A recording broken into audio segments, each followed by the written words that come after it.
जय हिंद मेरे प्यारे बच्चों। तो कैसे हैं आप सभी। जैसा कि आपको मालूम है कि दिसंबर में आपका मिलिट्री स्कूल का एग्जाम है, एंट्रेंस एग्जाम है। तो आई होप आप घर पे रह के या जहां कहीं भी रह रहे हो अपने अच्छे से तैयारी कर रहे होंगे। तो आप स्क्रीन के ऊपर देख पा रहे हैं कि बहुत ही बड़ी खुशखबरी यूआईसी की तरफ से उन बच्चों के लिए जो सच में अपने सपनों को, अपने माँ बाप के सपनों को साकार करना चाहते हैं।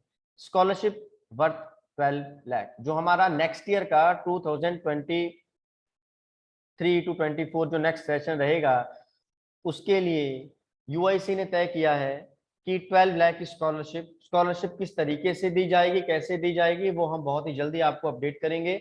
और सबसे बड़ी खुशी की बात यह है कि पहले आओ पहले पाओ ऑफर है, तो जल्दी से रजिस्ट्रेशन हमारी स्टार्ट हो चुकी है। तो आपने अपनी रजिस्ट्रेशन करवानी है।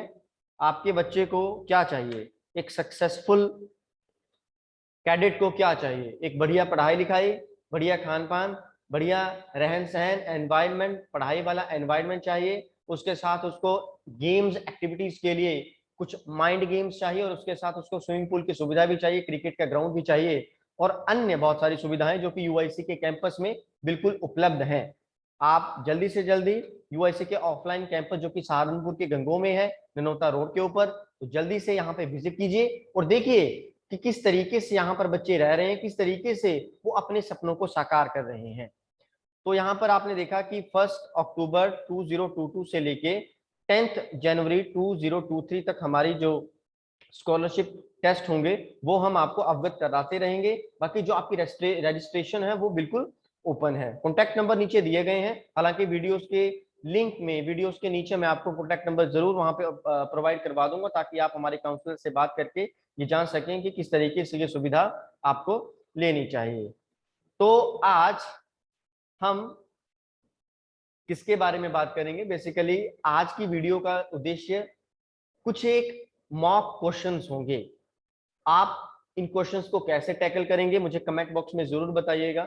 ये वो वाले क्वेश्चंस हैं जो यहाँ पर यूआईसी के ऑफलाइन सेंटर में बच्चों ने टेस्ट दिया था, जो वीकली टेस्ट होता है। अभी जो वीकली टेस्ट हुआ था हमारा, उसमें हमने ये पेपर जो था बच्चों को डाला था। तो question number 1 is, in the following figure if L is parallel to M, दिए हुए चित्र में L जो है वो M के पैरेलल है। यहाँ पर लिखा हुआ है L is parallel to M, ये वाली लाइन जो है वो L है, ये वाली लाइन आपकी M है। And angle BAD equals 78 degree, then X is equals to, हमें ये वाला जो X दे रखा है इसका मान ज्ञात करना है। Now we know very well that ये जो 78 डिग्री वाला एंगल है, और ये जो एंगल मान लो इसको मैं y डिग्री मान लूं, तो ये हो जाएंगे आपके एडजेसेंट एंगल्स। कौन से एंगल हो जाएंगे? एडजेसेंट एंगल्स हो जाएंगे, एडजेसेंट एंगल्स। एंड हमें मालूम है कि दो एडजेसेंट एंगल्स को ऐड करने पर आपका 180 डिग्री का एंगल बनेगा। जी हाँ, कितने का बनेगा? 180 डिग्री का बनेगा। कैसे? अगर आप ध्यान से देखिएगा, मैं जस्ट समझाने की कोशिश करूंगा, आप समझ पाएंगे। इस तरीके की जो आकृति है उसके ऊपर 78 डिग्री का एंगल बना हुआ है, और जो इस तरीके की आकृति है उसके ऊपर एंगल वाई है। अगर आप सेम पिक्चर को इस तरीके से पलटेंगे मिरर इमेज में, तो ये करीब इस तरीके से दिखेगी आपको। तो आप देखेंगे कि ये एंगल वाई क्रिएट बनेगा, ये 78 बनेगा।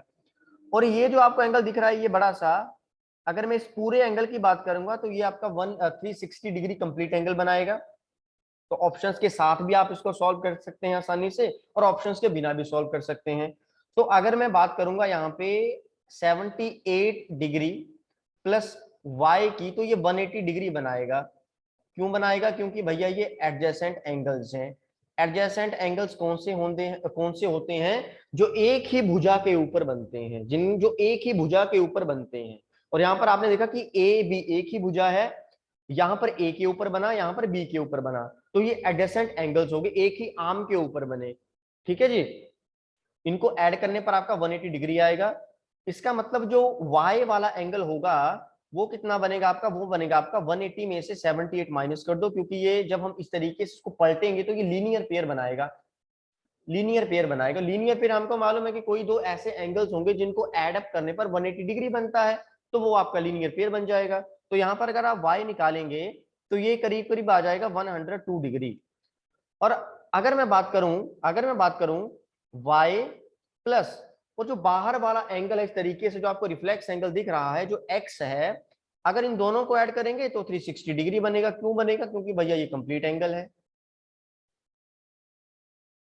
क्योंकि ये आपका कंप्लीट एंगल है, पूर्ण एंगल है, इसलिए ये 360 डिग्री का एंगल काउंट करेगा। तो y की वैल्यू तो हमको पता चल गई है 102 है, और x की वैल्यू हमको निकालनी है, तो ये 360 डिग्री आ जाएगा। यहां से हम देखेंगे कि 360 डिग्री में से 102 को माइनस कर देंगे तो आंसर आ जाएगा आपका 258 डिग्री। कौन सा ऑप्शन सही है भैया? ऑप्शन नंबर डी आपका बिल्कुल सही है। 258 डिग्री जो होगा वो आपका जो एक्स वाला एंगल है वो आपका हो जाएगा। थोड़ी सी जानकारी और दे दूं, ये एंगल जो आपको एल और एम लाइंस दिख रही हैं, these are parallel lines. Parallel lines क्या होती हैं? Those lines which have nothing in common, जिनके बीच में कुछ कॉमन ही ना हो, और उनके बीच की जो दूरी होगी, ध्यान से सुनिएगा मेरे प्यारे बच्चों, उनके बीच की जो दूरी होगी वो एक कांस्टेंट दूरी होगी। समझ रहे हो? यहां अगर 5 सेंटीमीटर है तो किसी भी डिस्टेंस के ऊपर, किसी भी लेंथ के ऊपर देखोगे, अगर दो पैरेलल लाइंस है तो वहां पे दूरी आपको 5 सेंटीमीटर ही मिलेगी। तो चलते हैं, आई होप आपको ये समझ आया होगा। तो जल्दी से थम्स अप दीजिए, वीडियो को शेयर कीजिए और चैनल को सब्सक्राइब कीजिए, अपने दोस्तों के साथ शेयर कीजिए, ताकि उनकी जो जर्नी है, चाहे वो एसएससी की हो, चाहे वो एनडीए की हो, चाहे वो जेडब्ल्यू की हो, चाहे वो नीट की हो, चाहे वो सैनिक स्कूल, मिलिट्री स्कूल की हो, या बेसिकली आरआईएमसी की हो, एक अच्छे पथ के ऊपर वो चल पाए और सही बंदे से सही समय पर सही गाइडेंस ले सकें। नेक्स्ट क्वेश्चन आपके सामने है, which is the greatest number in the following. आपने देखा ये आपको अलग अलग शर्ट दे रखे हैं, एक आपको दे दिया भैया √2, एक दे दिया क्यूब रूट ऑफ 3, एक दे दिया फोर्थ रूट ऑफ 4। अब ये जो लेफ्ट साइड में लिखे गए हैं इनको रूट कहते हैं जी। क्या कहते हैं? रूट कहते हैं। अगर मैं लिखूं कि nth रूट ऑफ a, तो ये तो मैंने लिख दिया nth root of a, nth root of a, मतलब ऐसा कौन सा नंबर होगा जिसको मैं n टाइम्स मल्टीप्लाई करूंगा तो a बनेगा। अगर मैं इसको सिंपल फॉर्म में लिखूं, एक्सपोनेंट के फॉर्म में, तो ये बन जाएगा। तो इसी तरीके से इसमें सबसे बड़ा नंबर देखने के लिए मुझे क्या करना पड़ेगा? मुझे ये देखना है कि सबसे पहले जो रूट वाली फैमिली है उसको 1 बना दो। अब इसका मतलब है, इसके ऊपर कुछ नहीं लिखा, इसका मतलब ये 2 होगा, स्क्वायर रूट ऑफ 2 होगा। अब देखिए ये स्क्वायर रूट, ये क्यूब रूट ऑफ 3 है और ये यहाँ पर फोर्थ रूट ऑफ 4 है। तो रूट का पकड़िए, अभी आपने अंदर जो लिखा उसको छोड़ दीजिए, रूट के अंदर। रूट के बाहर जो nth रूट दे रखा है वहां सेकंड रूट दे रखा है, यहाँ थर्ड, यहाँ पर फोर्थ। तो 2, 3 और 4 का सिंपल एलसीएम ले लीजिए। 2, 3, 4 का बेटे एलसीएम ले लो बच्चा, तो कितना आएगा? कितना आएगा? 12 आएगा जी। कितना आएगा? 12 आएगा जी। कैसे लगा पता? दो इवन और ऑड नंबर्स को मल्टीप्लाई करके देख लीजिए, सबसे छोटा नंबर आपका वो आ जाएगा। और देखिए क्या ये सच में इसके टेबल में आ रहा है क्या? अब 2 के टेबल में 12 आता है, 3 के टेबल में 12 आता है, 4 के टेबल में 12 आता है। एलसीएम का मतलब क्या है? लीस्ट कॉमन मल्टीपल, मतलब छोटे से छोटा ऐसा नंबर जो सबसे पहला नंबर होगा जो तीनों के टेबल में कॉमन आएगा, तीनों के टेबल में आएगा। तो यहां पर अगर हम बात करेंगे, देखो मुझे इन सबका जो रूट है वो 12 बनाना पड़ेगा। सबका रूट भैया क्या बनाना पड़ेगा? सबका रूट मुझे 12 बनाना पड़ेगा। तो 12 बनाने के लिए मुझे क्या करना है? 2 में 6 मल्टीप्लाई करना है। ध्यान रहे, अगर आपने रूट में, ध्यान रखिए, अगर आपने रूट में कोई नंबर मल्टीप्लाई किया है तो रूट के अंदर जो नंबर होगा उसकी पावर में भी आपको सेम नंबर मल्टीप्लाई करना है। वो क्यों करना है मैं आगे बताऊंगा आपको।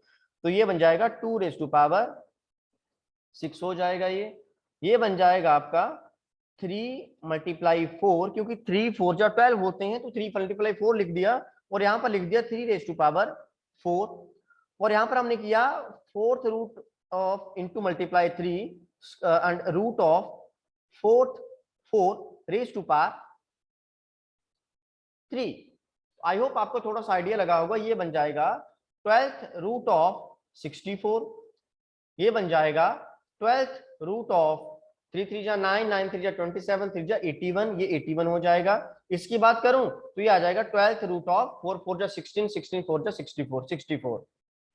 अब आपने देखा जो इसकी रूट वाली फैमिली थी, जो nth रूट है इसका, सबका 12 आ गया। छोड़ दीजिए, चिंता खत्म हो गई यहाँ पे थोड़ी सी। अब हम क्या करेंगे? नेक्स्ट स्टेप देखिएगा, उसके अंदर जो नंबर लिखा गया है, जो सबसे बड़ा नंबर होगा वही आपका सबसे बड़ा रूट आ जाएगा। तो हमने देखा ये वाला नंबर सबसे बड़ा है, इसलिए इनमें सबसे बड़ा नंबर कौन सा होगा? ये इनमें सबसे बड़ा नंबर होगा। तो आई होप ये छोटी सी ट्रिक या छोटा सा जो सिंपल सा फॉर्मूला था आपको समझ आया होगा। ठीक है जी।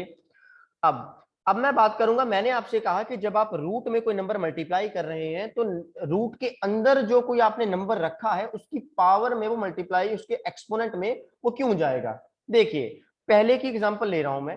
पहले हमने लिखा था रूट सेकंड रूट ऑफ 2, मैंने क्या किया, रूट को 6 से मल्टीप्लाई कर दिया, अंदर जो नंबर रखा था उसको भी मल्टीप्लाई कर दिया। इसलिए किया गया ताकि इसको सॉल्व करने पर दोबारा यही बन जाए, क्योंकि ओरिजिनल नंबर तो यही है हमारा, ठीक है, ओरिजिनल नंबर तो यही है। तो ये बन जाता आपका 12th रूट ऑफ 2⁶, और ये बन जाता 2⁶ इंटू, मैंने कहा जब आप रूट को एक्सपोनेंट में कन्वर्ट कर रहे हो, whenever you are converting the root into the exponent, तो उसका जो रेसिप्रोकल आएगा वो वहां पे रखो, तो 12 का रेसिप्रोकल 1/12 आएगा, ये आ जाएगा। तो 6 बन जा 6, 6 2 जा 12, तो ये दोबारा बन जाएगा 2⁻1/2, और इसका मतलब होता है स्क्वायर रूट ऑफ 2। ठीक है जी। तो जब आपने एक्सपोनेंट को रूट में कन्वर्ट करना है, जब आपने एक्सपोनेंट को रूट में कन्वर्ट करना है तो दोबारा रेसिप्रोकल 1/2 का रेसिप्रोकल 2 आ जाएगा। ठीक है जी। तो इसका ऑप्शन ये हमारे पास, ये इसका आंसर आ जाएगा, option number B is the correct answer. I hope ये आपको समझ आया होगा। अगर आपको ये समझ आया है तो जल्दी से कमेंट बॉक्स में कमेंट कीजिए, नहीं आया है तो भी मुझे बताएं कि सर नहीं समझ आया, मैं दोबारा बेहतरीन तरीके से आपके लिए इसका सोल्यूशन लेकर आने की कोशिश करूंगा। अगला क्वेश्चन देखिए, अगला क्वेश्चन आपका स्टैटिस्टिक्स से आ गया, स्टैटिस्टिक्स से आ गया। इसके देखिए, ये जो आपको सर्कल था दिख रहा है, इसके आपके 4 नाम होते हैं। क्या नाम होते हैं? पहला नाम होता है भैया इसका पाई चार्ट, पाई चार्ट हो गया, या आप इसको बोल सकते हैं पाई ग्राफ, इसको पाई ग्राफ भी बोला जा सकता है, या आप इसको कह सकते हैं सर्कल चार्ट, सर्कुलर चार्ट या सर्कल चार्ट। ये भी इन्हीं भैया का नाम है। जैसा मान लो कि आपके घर में आपका नाम हो सकता है शामू, मामू, चाचा, ताऊ, या फिर ये तो चलो रिश्ते हो गए, आपका नाम हो सकता है बिल्लू, किल्लू, मिल्लू, कुछ भी हो सकता है। ये सर्कल चार्ट हो गया, और ये आपका होता है एक सर्कुलर ग्राफ, सर्कल ग्राफ। आप इनका कुछ भी नाम दे दीजिए, क्योंकि यही जो क्वेश्चन है ये एमसीक्यूज में आ गया था भाई साहब, एसएससी के में, उसमें प्री में 2019 19-20 में शायद, और सैनिक स्कूल में भी आ रखा है क्वेश्चन ये कि बताओ इसका नाम क्या है। चलो जोक्स अपार्ट, अब हम क्वेश्चन के ऊपर आते हैं। इसने कहा a survey was made to find the type of music that a certain group of young people like in a city. एक सर्वे किया गया, देखा गया कौन सा जो पसंद है लोगों को म्यूजिक, वो कितनों को कौन सा पसंद है। जैसे यहाँ पे लिख रखा है, हमें डाटा दे रखा है कि 30 डिग्री वाले ऐसे लोग हैं जिनको फॉक पसंद है, 20 डिग्री वाले ऐसे जिनको रॉक पसंद है, हिप हॉप वाले 15 है, सेमी क्लासिकल वाले 10 है, क्लासिकल वाले 25 हैं। तो यहाँ पे दे रखा है कि यदि फॉक, अगर आप ध्यान देंगे, अगर आप ध्यान देंगे तो यहाँ पे अगर फॉक की बात करूं मैं, तो पाई चार्ट के अंदर उसका जो एंगल क्रिएट किया गया है वो 30 डिग्री क्रिएट किया गया है, और 30 डिग्री का क्वेश्चन में वैल्यू कितनी है, 60 दे रखी है कि 60 पीपल ऐसे हैं जो फॉक लाई करते हैं। मतलब क्वेश्चन में 30 डिग्री की वैल्यू 60 है, मतलब 1 डिग्री की वैल्यू कितनी होगी, 2 होगी, तभी तो 30 की 60 आ गई। अगर 1 डिग्री की वैल्यू 2 है तो ऑटोमेटिकली 30 की डिग्री 60 होगी। अब हमें यह बताना है कि टोटल कितने लोगों का सर्वे किया गया, टोटल कितने लोगों का भैया सर्वे किया गया। We just need to find out that. यहाँ पे 20 डिग्री है, मतलब 20 डिग्री, 1 डिग्री मतलब 2 पीपल, तो 20 डिग्री मतलब 20 इंटू 2, यहाँ पे 40 पीपल आ जाएगा। यहाँ पे 15 इंटू 2 30 आ जाएगा, यहाँ पे 10 इंटू 2 20 आ जाएगा, यहाँ पे 25 इंटू 2 50 आ जाएगा। इतने सारे पे हैं, यहाँ पे तो ऑटोमेटिकली हमें दे रखा है क्वेश्चन में 60 दे ही रखा है। अब हम क्या करेंगे, सबको ऐड कर देंगे।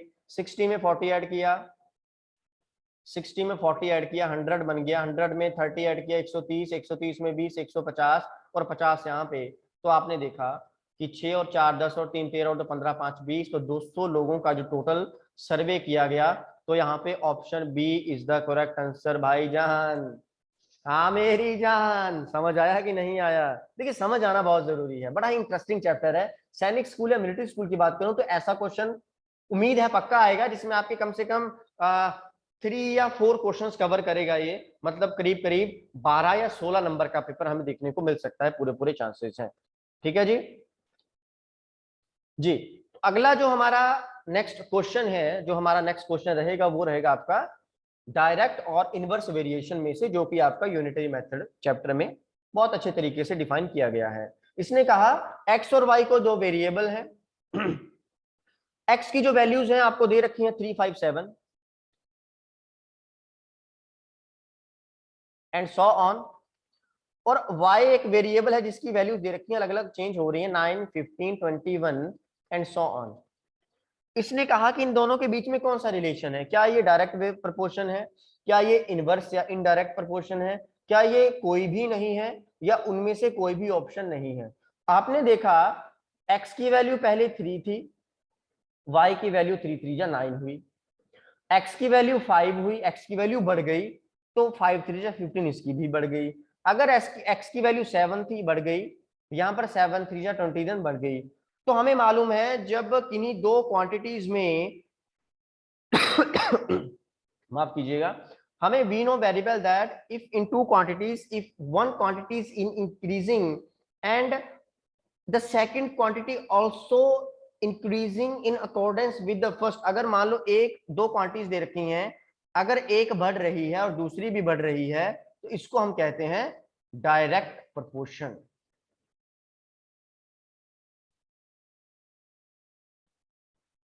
डायरेक्ट प्रोपोर्शन या डायरेक्ट वेरिएशन। हमें मालूम है, गौर फरमाइएगा मेरे प्यारे भाइयों, अगर x की वैल्यू घट रही है, y की वैल्यू बढ़ रही है, इसका मतलब ये इनवर्स वेरिएशन में होंगे, इनवर्स वेरिएशन या प्रोपोर्शन में होंगे। ठीक है, तो यहां पर हमने देखा एक बढ़ रहा है, उसको देखकर दूसरा भी बढ़ रहा है। अगर एक घटता दूसरा घटता तो वो भी आपका क्या होता है, डायरेक्ट प्रोपोर्शन होता है। तो यहाँ पे ऑप्शन ए आ जाएगा, option A is the correct answer, direct proportion. चलिए चलते हैं नेक्स्ट क्वेश्चन के ऊपर।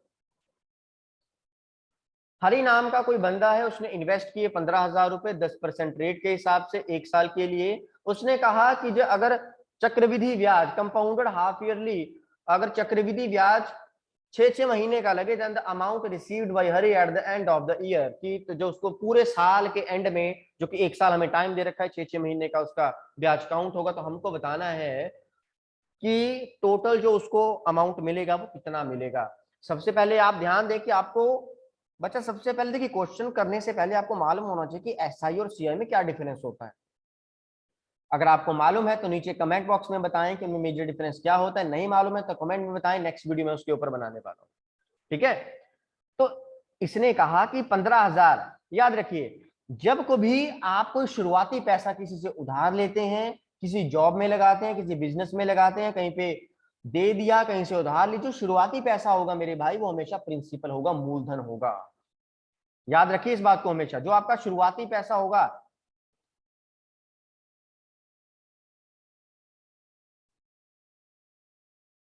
जो आपका इनिशियल मनी होगा, इनिशियल एसेट होगा, वो हमेशा प्रिंसिपल होगा। प्रिंसिपल मनी मूलधन होगा। हिंदी मीडियम वाले बच्चे भी हैं तो उनके लिए भी सुविधा हो जाएगी। तो मने वो प्रिंसिपल होगा या मूलधन होगा, सिंपल सा फंडा है, क्योंकि भारत का फहरता झंडा है। समझ आ गया होगा आपको मेरा जोक थोड़ा सा। ठीक है, तो प्रिंसिपल के बाद अगर हम अमाउंट की बात करें, थोड़ा थोड़ा मैं थोड़ा कवर करवाता जाऊंगा आपको। अमाउंट को कहते हैं मिश्रधन, क्योंकि अमाउंट जो बनता है वो प्रिंसिपल जमा इंटरेस्ट, मतलब मूलधन जमा ब्याज। तो मिश्रधन मतलब मूलधन प्लस ब्याज, इन दोनों को ऐड करने पर हमें अमाउंट मिलता है। तो ये तो सिंपल कंपाउंड इंटरेस्ट का फॉर्मूला लगाने के डायरेक्ट हमें आंसर मिल जाएगा। तो हमें मालूम है अगर कंपाउंड, अगर सीआई को 6 मंथ के लिए किया जाता है तो बेसिकली वहां जो अमाउंट का फॉर्मूला होगा वो क्या होगा, ए इक्वल्स, याद रखिए जब टाइम को दो भागों में, जब सॉरी सीआई को दो भागों में बांट दिया तो 6 महीने साल में 2 बार आते हैं। जब ऐसा केस बने तो रेट को 2 से डिवाइड कर दो, ध्यान से सुनो मेरी बात, रेट को 2 से डिवाइड कर दो, टाइम को 2 से मल्टीप्लाई कर दो। तो अगर क्वेश्चन में ये दिया होता कि क्वार्टरली, क्वार्टरली मतलब चौथा हिस्सा, तो चौथा हिस्सा का मतलब है 3 महीने, तो 3 महीने कितनी बार आते हैं, 4 बार आते हैं। तो वहां पर रेट को 4 से डिवाइड करना है, टाइम को 4 से मल्टीप्लाई करना है। समझे कि नहीं। अगर ये बोला जाए कि मंथली कंपाउंड इंटरेस्ट किया जाए, अगर मंथली मेरे भाई कंपाउंड इंटरेस्ट किया जाए तो क्या करना है आपने, तो सिंपल सा फंडा ये रखना है कि एक मंथ कितनी बार आता है साल में, 1 गुणा 12 12 बार आता है। तो 12 से आपने क्या करना है, टाइम को 12 से मल्टीप्लाई करना है, रेट को 12 से 12 से डिवाइड करना है। इसको अपने माइंड में फिक्स कर लो, ये फॉर्मूला बड़े काम का है। तो ये हो जाएगा a equals p into 1 plus r upon 200 raise to power 2n। यहां पर p प्रिंसिपल है, a अमाउंट है, r दर होगा और n आपका टाइम होगा। यहाँ पर t भी लिख सकते हैं, n भी लिख सकते हैं, कोई भी नोटेशन डालेंगे, किसी को कोई दिक्कत आपको नहीं आने वाली है। ठीक है जी। तो यहाँ पे प्रिंसिपल आपको दे रखा है 15,000, principal here is 15,000 into 1 plus rate कितना है मेरे भाई, रेट है आपका 10% पर एनम, पूरे साल का दे रखा है, पूरे साल का दे रखा है। तो 10 अपॉन 200 का raise to power 2n, time एक साल का है तो 2 इंटू 1 कर दिया, टाइम को 2 मत पाल देना, 2 मत डाल देना, 2n डालना, क्योंकि n जो है वो एक्चुअल टाइम दे रखा है, 2 तो हमने मल्टीप्लाई करना है। क्यों करना है, क्योंकि जो इंटरेस्ट था आपका, कंपाउंड इंटरेस्ट था, उसको कंपाउंड किया गया पूरा का पूरा प्रिंसिपल को, कहां पे, 6 महीने के लिए। तो यहां पर सॉल्व करेंगे, ये बन जाएगा 15,000 इंटू, इन सबको सॉल्व करेंगे मेरे भाई तो ऊपर ही काट दो, ये बन जाएगा आपका 21/20 का स्क्वायर।